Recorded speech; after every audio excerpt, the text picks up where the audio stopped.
Bueno, va ser molt curiós perquè en el meu cas va ser la mami, la mare, la que estava ja en malaltia terminal i a casa meva estàvem molt amoïnades, ma germana i jo, perquè no sabíem on deixar les seves restes, no?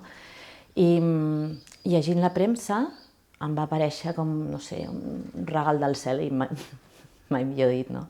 I era la publicitat de Coral, on deien que, bueno, és una altra opció d'un cementiri i clar, el tema era deixar les restes a un columbari d'alguna parròquia per qualsevol lloc d'Espanya, no? En aquest cas de Barcelona i en el nostre cas en el centre de Barcelona, que ens anava molt bé, molt bé.